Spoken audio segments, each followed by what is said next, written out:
le voina kan thu pui tur chu chol ni dik sabat pathian thu thiang him ilo siara zona bung som pali changlu isu ana hena keima hi komle thu tak le nun nakani keima kal lo chu ma pa ne na an khen ngai lo athu thiang him lal pan kan zatan mal som lo se amen lali su krista kal lo ten van ram an khen zo don lova lali su krista nung zui tu te akong zo tu te chuan isu krista lale chandam tua an poma isu an thin ani voina hian isu krista kan omem ti kan in zo donia kan konte kan chut ngun angai zirtina tam tak tuna khovela hian aron chuak mek zela chu zirtina sang sa chuan nang le ke hian eng zirtina kan zo chu kan hriat chian angai ni zirtina sang oma zo tu rin tu sang oma chu da chuan eng zirtina le eng kong hinge kan zo te hi kan nei tu angai ani le ti hian kan soyama kan kong chut nun apoi mo sia chu long tlai ka kal don ta ti chuan long tlai kal tur chu he lama ka kal ta ti hian highway ka thenga ma se cham dur tlang lama ka phei ta fang mai ni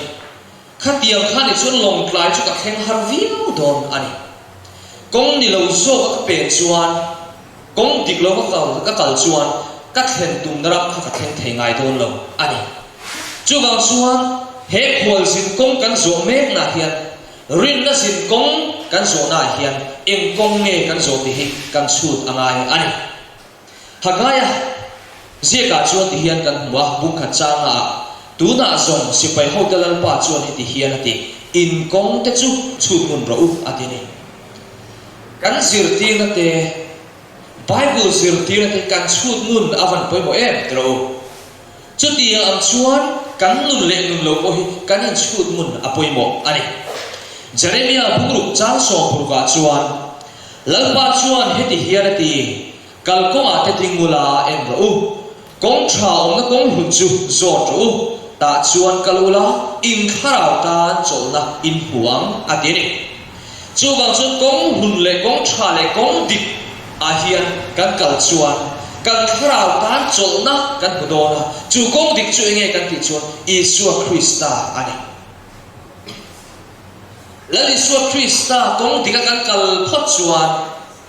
pathian ina mishing te tan alo sia he cholni dik sabat ni hi kan vuan nge ni do chu ang chuan isu krista min ko hu ko ma hi kan hriat chiana kan so angai ani betel le thon pakhana kong bi chang so ni pakhta chuan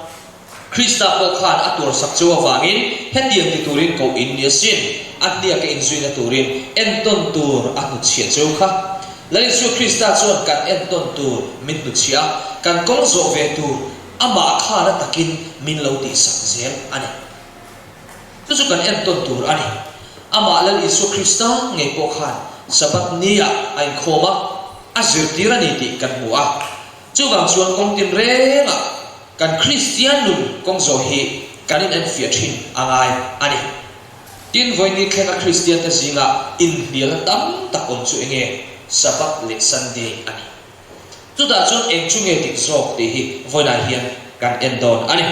luka puli chang so burga chuan a seile na khuwa na zara chu alo thenga tin chol nia ati dan pa ngain ati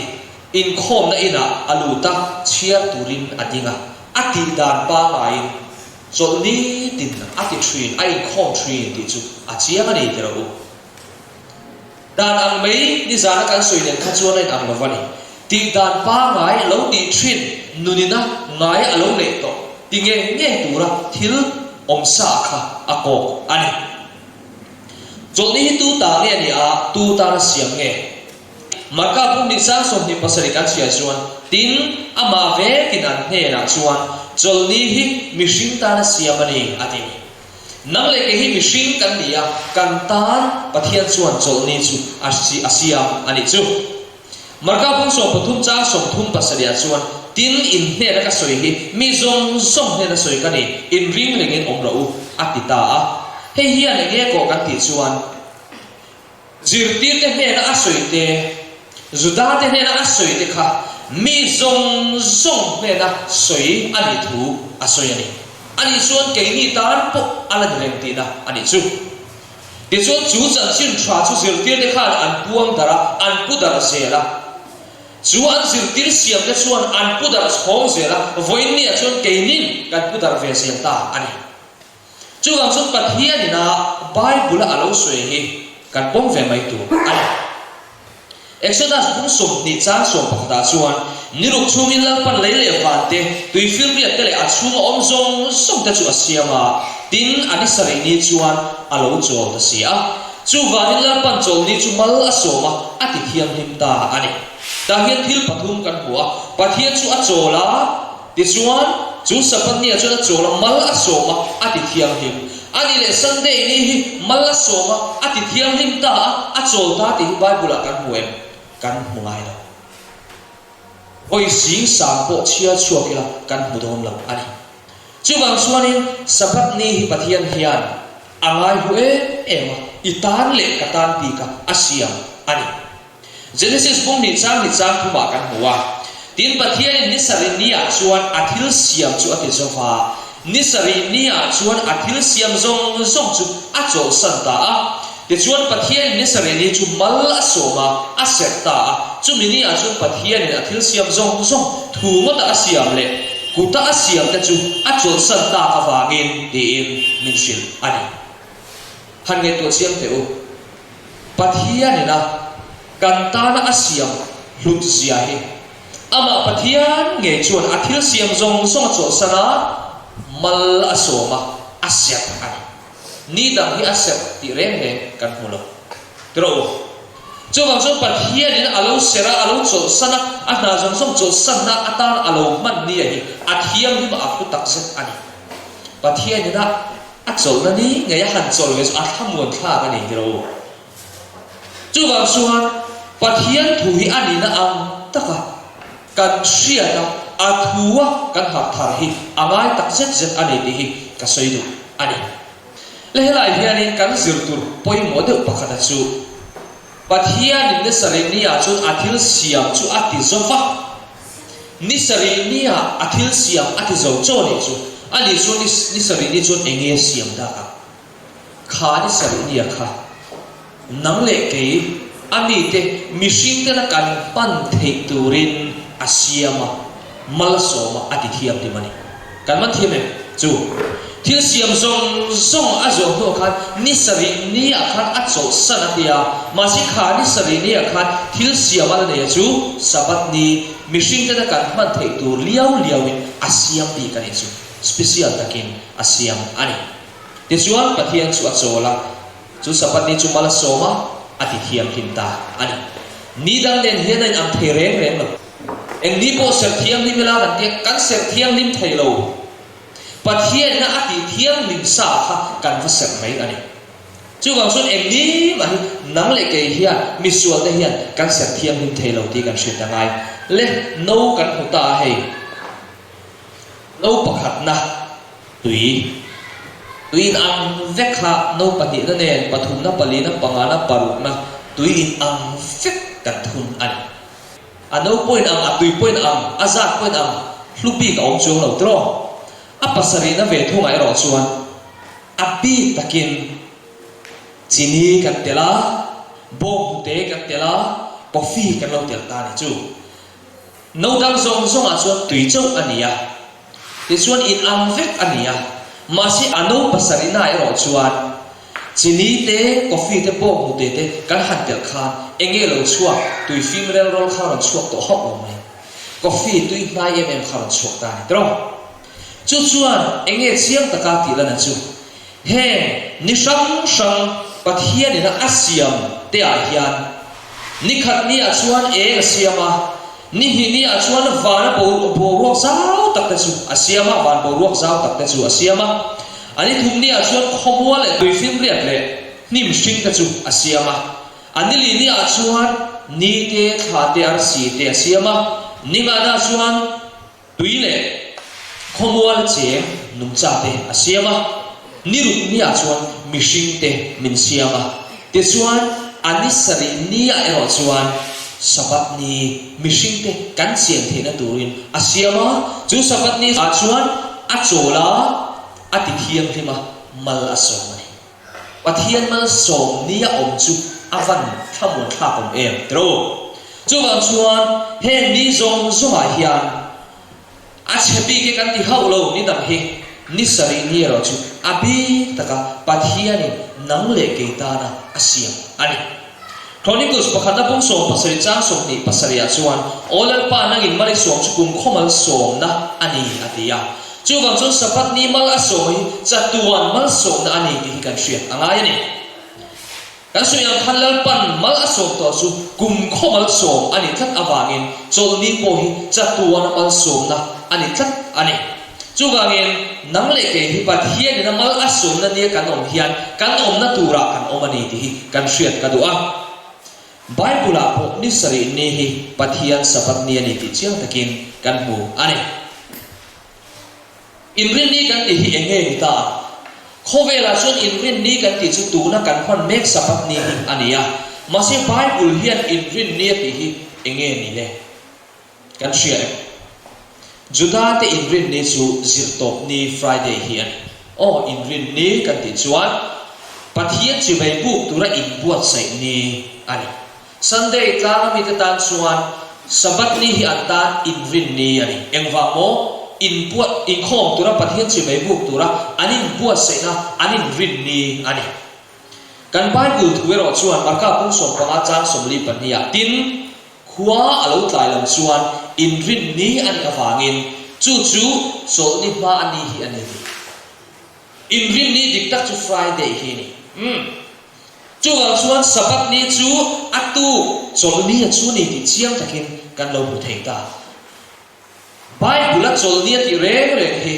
sabat ni vek ani ti hi kan shia angai ani luka pung som pi pali cha khata chuan tin chol ni chuan thu pe ani dan chol ta a ni sari ni masap pera ero chuan vartiana englo rim tui an siam te chu kengin thana chuan an vakala ni sari ni masap per hi enge kan ti chuan Sunday soina ani o Bible hian nisari ni masaper ati ren le chu Sunday hey kar khata nisari a omatro he nisari nia ani masaper chu Sunday tinan ani sari ni chu sabat ania khang nisari nia chiatra da tu chu Sunday ani ti chiang takin kan muni marka apo lo sia ka pung so phu cha kwa tin ni sari ni masaper zinga a khole chuan Mary Magdalene ako chunga taram huai pasari ano chu atena khan a inglar pasapera ni sari ni masaper Sunday ni tina ani zona pung som ti cha khata po tin ni sari ni masapera zinga khuwa alo thimlain Mary Magdalene chu thana chuan avakala lungchu thana dalak sonin akwa Sunday tu iswa khole tu ani chu Sunday ni sari ni masaper chu ani chu wang chuan Bible in chol kar khata ni masaper ati chu ani khatna iswa khole ni Sunday ni ani ti chiang taken kan huwa chu tiang ani chuan ani sari ni chu vo innia inrin ni kan ti sabat ni Bible na sabat ni ati hi chiang takin kan se theita ani le tiang hian lo en ta ila kar khata ni masaper chu Sunday iswa khole ni kha ani tiang hian entaila ni khat ni thum dili ni nga ni sari ani ta a ti suan kan mi zo ni chia da na changin lo ena o Sunday kan ti zu engtin nge kan soi thin kha pathian ni chuan Monday chu thotran Tuesday thole Wednesday ni lai ni Thursday chu ni nga ni Friday zir top ni Saturday inrin ni ti in mi zo te chuan kan lo chia thin ani helai hian in lo chin chia tura ka du chu ni lai ni le ni nga ni hi lo chin chia turin ka du cheu ni o heta hian chiang takin aram lang ta chuan ni lai ni chu hei alai taka aumani ti chuan ni nga ni kha lo chin chia ro ka ti kha empo ni se hei ka chu kan ti mai thei ni lai ni po ni se ni po kha ni theilom kan ti mai thei ti hian kan en le ni nga ni chu en hinge ni ta Monday kha ni khatna lo da ta ila Sunday ni sari ni lo da ta ila ni nga ni kha pali ni dei tamai ni mizo chia dana point adik thei ta reng reng lo mai ni chu chu wang sun mizo chia dan a hian Sunday ni khat ni tia kha ka khat ni khat ni ti kha adik ta thap mai ni chu Sunday ni ani sari ni kan da chuan ni nga ni hi ni li ni ya om ta dei mai ya chu wangin adik lovani ti kan she thei ani le thil le shal phal ani lo helai war takin ka soi duwa sabat ni hian thil kan lei mai thina hei kan ti tur ani lo wani pathian mi te ti tur ani lo nehemia pung som cha som thum pak ta chuan nam dangin sabat ni ya le ni ser danga bu emo min ron zo point kan lei lo wang ati ending ya lo soi sel nehemia pung som pathum cha som pa ma chuan chung lai chuan judai rama mi then khat chuan sabat ni in grave an rap sora then khatin saben tum te chu Jerusalema zor turin bu te wine te olive khiak te sabat ni an tera chu wani sabat ni a thil thra chu kan khap ta pathian ni te ren khan sabat ni a sunman an rep tilova la lu po an rep tilo ani chu wangin no pangte mun takin kan ngai tuang sabat ni thil lei ching te kha hu le pa te na thil ngen ching te kha kan sim turani sabat ni a pathianin summan a phallo thil lei a phallo shal po a phallo ti kha kan riat angai ani riat lo wangin kan lo ti sual ani mai theye ma se kan riat to huwa chuan kan ti to tu ani lo sabat ni hian pathianina enge atarlan hil siama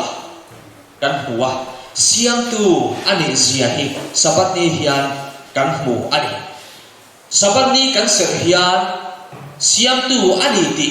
nang le ke hian kan tarlan ani chu wang suan sabat ni hi pathian siam tu ani ti hriat reng ani ania athil siam te hian pathian a hlim le lo min eng thol takin asabat niya chibai kan buk thin tu ani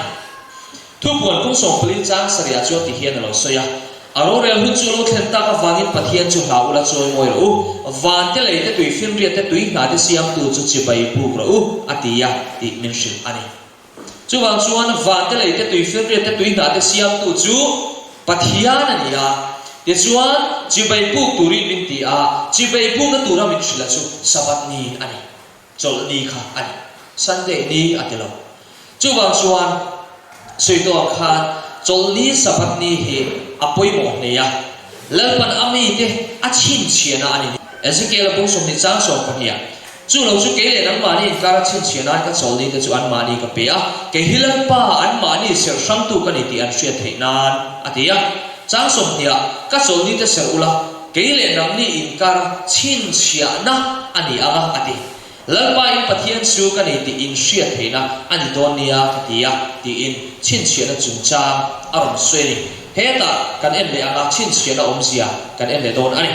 Exodus pun som thum pakhat cha som panya tanga som pathuma chuan til lalpa mo sia hena Israel kha te hena chuan ka choni te hi in ser nge tur ani in kha te thenga keima le nang mani in kara chin chiana ani sia ke hilalpa nang mani ti thiang lim tu chau ka ni ti in hriat theinan pathian min ti thiang lim tu ani nang le ke hi keima ani in kan ti thiang lim theilo ti hi isha tharila min ti thiang lim tu chu pathian ani ya he sabat ni ati thiang hima kan ka chol hian nang le ke hi chu chuan min lo ti thiang lim thrin ani adik zia chu ti hian kan soema keima ani thil thalo kan lo ti a thil bol lo kan lo khoi hian sabat ni in kho mi kan in thlasung zel chu wang chuan keima ani ko kan lo ti ding lo chu in thlasung takin kan om thrin ani chu wangin he sabat ni hi athiam ke mani ti kan shit angai ni kan tan hian a poimo tak zeta lalpan ami ta chin chianan a mangani chin chiana poimo na kan en loka rahabi kan shria no chi zuar kha ni en thadu te pani kha alo humani kha toy zongin kan soyanga Joshua pun ni cha som ni pakta chuan ani chuan in thuang zel chuan niang tia ti chuan an ni chu akal tir ta an kalta tin tukvera chuan lasen chu atron beta lasen lo khai turin ati ni khatero lasen lo khai turin ati ti chuan lasen chu lo khai ta ani ti kan ria ma se lasen aya apoi lo a ho em lavar po lo khai la apoi chu lo tin lavar hi lo khai ta sala rahabi hi Jericho kulchima kha chan dam ani ngem chan hi mani ngem ani don lo ani lasen lo khai turin atia lasen chu alo khaya Jericho kul an chim rui ta ka chuan anni omna kul kha chu mo an mani omna building kha chu a chim ve ta lo ani chu tiam chuan pathian po hian chin chian hi angai poi mo em ani sila hian thil pathum mo thina chung ta chu enge sila hian enge om thi pakhana chuan ming awma patina chuan ni na oma pathum na chuan athu nei na huang chim awmani tro chuan pathian chuan sabat hi kasilani atini chu ami te chin chianan sabat ni chu amangta pathian sil ani he sabat sila hian pathian ning awma ti chuan ani na siam tu ani na hi achuanga chumi pialama chuan mo thu nei na anei na huam chu leile van thu nei na kha achuang bo ani chu kan hriat apoi mo tak zet ani I suang ai poi sabat kha angai poi mo em ti kan hria athi khan Friday tlaya an phuma cholni mai in zirto pathia sabata chuan khana a omani phu mania Yeshua Sunday tu ka athole ni ti kan hrian sabat ni angai poi mo se chutro Sunday tu ka athole du chu ni selang chuan Thursday athinga sabat tu ka po tho thelo ma se khatia khanilovin angai poi mo zia entirnan heng zong hi mu thein aron tarlan ani marka bung ni chang som ti pariata chon machine ko pa hi cholni chuma lampo hian lal ani tini heti chumi hian cholni hi enga ama ngai lo kan van la tam tro isu hi cholni chuma lampo lal ania ani chuani kan la tan le chandam tua inunin kanun athan chuan kan ngai poimo nge turania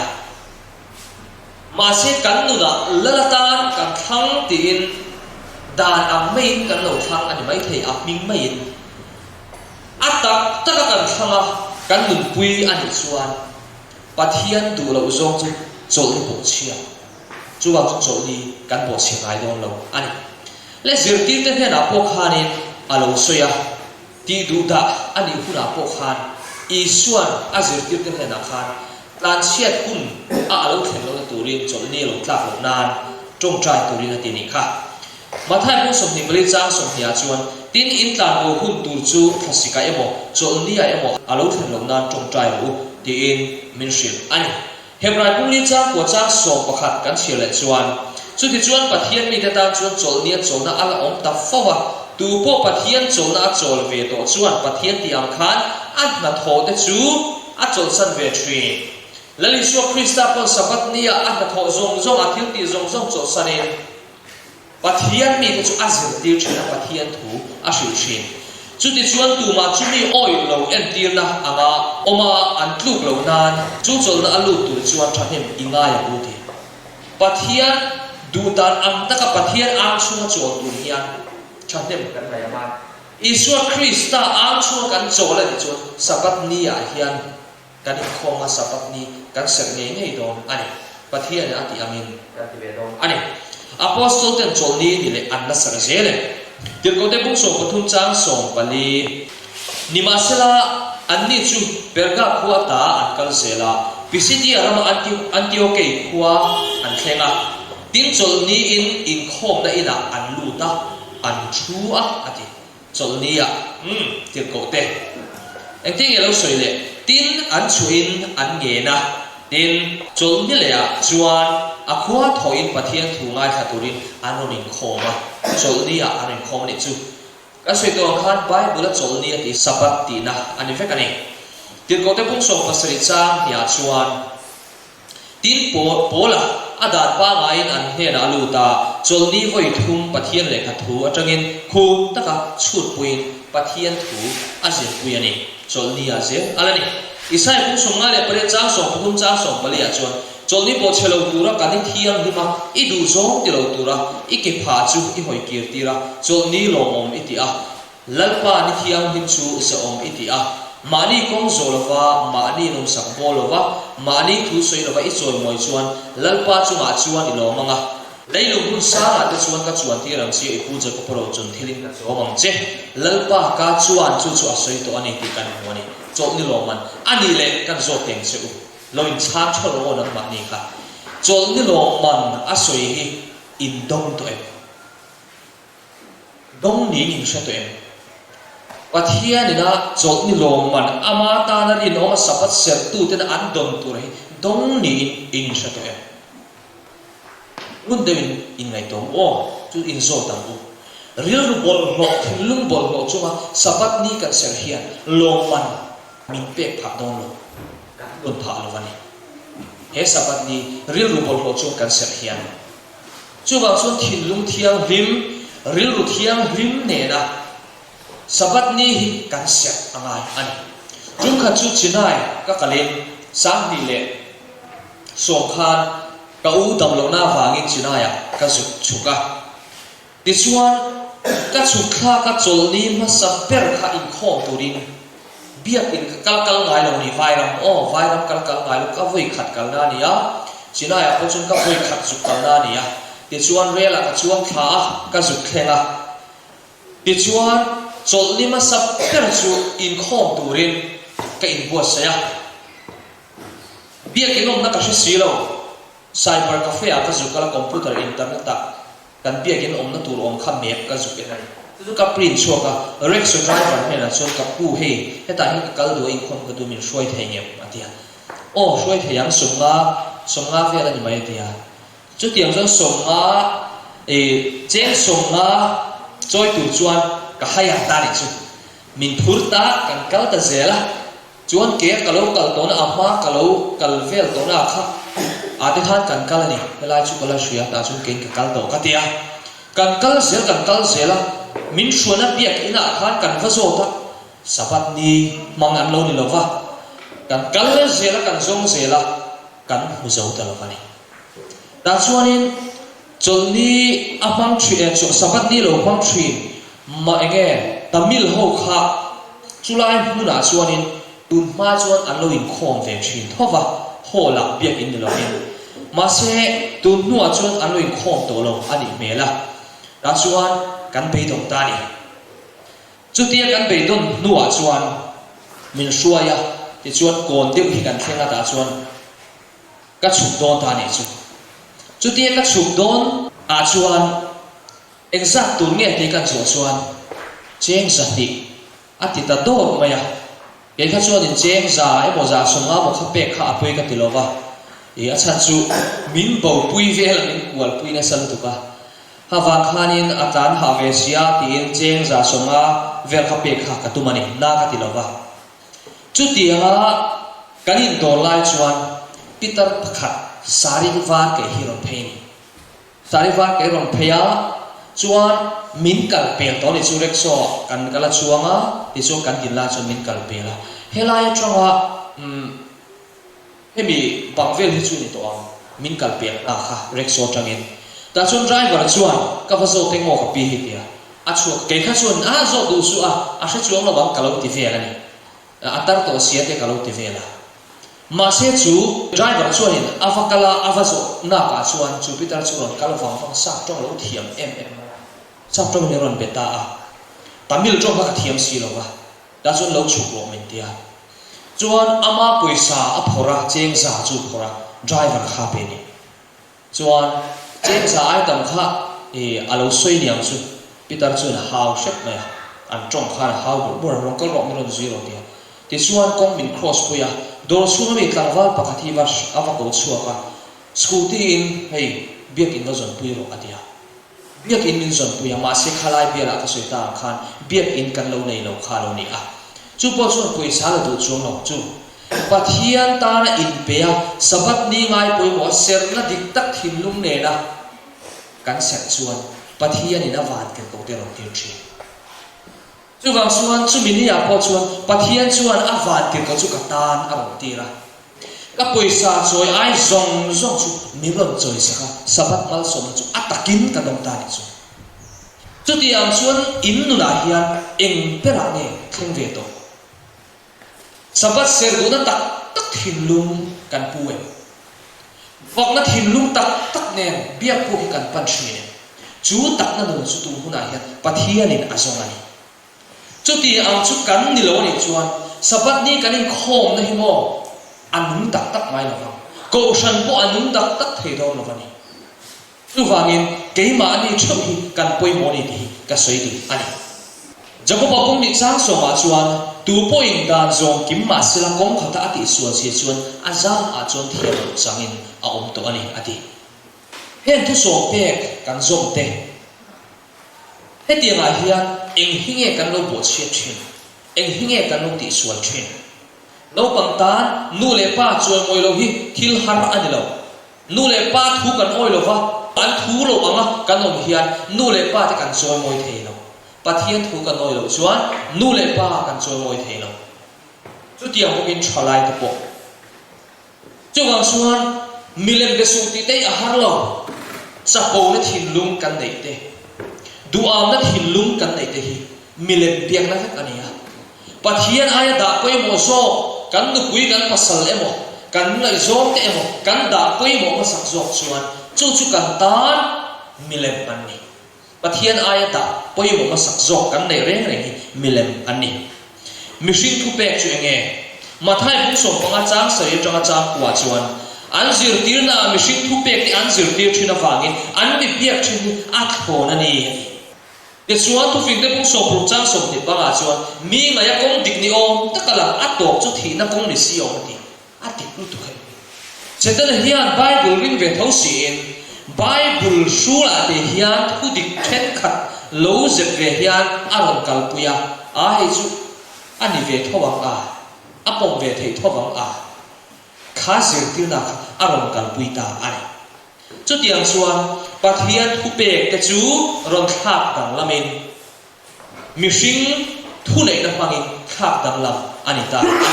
chu chu helai hen kan hua the converged catechism of catholic doctrine khan thuin cha kan hu ni engni hi nge sabat zona an zota saturday in rin ni kan ti hi sabat chu ani enga ti nge sabat aya sunday kan sek ti na ro zok le a sabat aya sunday kan sek chan chu catholic ko shanin laudike in khom pui edi zathum som ru pali khan kan lalpa thole na shia ring na atan sabat thiang ring na chu sunday ya alo so ta awang ani ti po thu de na mishing thu pe kan so bang chon chol ni hi pathian in ami te ne na kanin kar chin chia na abia sabat ni hi min ti thiang ring na kan shia ring na tu ania chu tiang selin siam tu ani zia pathian ani zia kan shia theinan ani poka helai hian kan shia tur chu lalpa thole na shia ring na atan bible hian min shia ring na he chol ni hi lo sero atreng reng lova min shia ring na ati chu enge kesil rong bole sacrament khani chu su pathian na min shia ring na ti thin tu lo ti thin lo min ti achu alo ni a mase point ni achuan ring tu tamzo christian in di tamzo ka chuan Yesu Krista thole na shia rengna kan sel so kani an han tia in soi moi na dia he in soi moi ni kan van pathian hian apom lo unau te o a chol ni po cherem chung sia he in soi moi ni apom lo ani chu wani bible na asoi chu ani mo dia long taka pathian ne na lom thu soi na ne na set mai tu zo mai tu kan lo ni ti ka soi du ani til ko te pung li chang so kwa chuan nima sela peter le johanan an hena pathian mit huin pathian thu zom ain nang ni thu zom atik zo ke emo chu mai tu ro ti in hoi sen takin pentecost ni kharau thiang ni an khan hu khan an chuak ani chu ichuan anh ni chuan pui thiam te po khan in chan chin thra hil to su in thu soi hi ban san ro an ti po khan eng tin ngen ti kha mi hring thuai pathian thu kan zom zok turani kan zom zok turani ti in an tlang a kuya bega kan hriat te mi ta kan bu te soi lovin kan om thei lovani an ti an van hoi sen em tharau thiam nim chen chil na an don wa ani chu da chun chin chiana patni oma chu chin chiana patni chu pathian chin chiana le setel chin chiana ania mi hring siam cho so ni nge bible na asoi pathian na aser ati thiam kim mal asom zo chu thinlum takin ilo sia eng zo hinge kalo than he du than na hi kan kuta ai kata wena chuan du than na dik chu kan thang me kani tiro pathian mi ten helam pang hi lom dik zo khai poi poi hlei le pakhat lelama chun hei hi lom dik zo thil pahin khan tur hi ni tinin kan nei chu da chuan eng kong nge kan than don kan ma ma som na le an chia oma nun na le thi na kan khan tur om ve chu da chuan eng zo nge kan khan don du khan dai kan siam tur ani chol ni dik zia chabat ni aom zia te adi na te kan en to a thu puan bung so pre cha so pali apo ti hian min lo sila kami teu asul na te intel lo na turin intel na tur le a shem na te in mu ve lo na turin a chu ma ta chu lo ti in min so mani hei kan tlang a pui tur chu ta ni chu na to kan tlang a pui tu pathian so ni dik tak kan nun hian kan sem na ang zong chu han lan chua pui sela mi te ne ra chuan in zir ti na dik lo tang khan kha zir ti na dik lo tang lo chua lo ti thei turin kan nun hian zero se chu kan nun da tur ani ti hi kan hriat angai tak zet zet ani chuan chuan Isu Krista ne kan in lei chin na hi kan siam that deuh deuh angaya dan hi mi mal taka mihring taka kan ting chu mihring tak tuin dan hi azom theya ma se van pom pui tlakin dan hi kan zo fam kim theilo Isu Krista ne en chi van pom pui tlakin kan zo fam kim thei awangin lal Isu Krista hi kan na lolal berro se lal Isu Krista su kan ta athia itan le katan ai plan to chu zong zong chu itan le katan thil ti theina kan nei na turani ti sia in pathian tan in hlan je lamuti in kan in so mani athulal pan kan za tan man so se amen.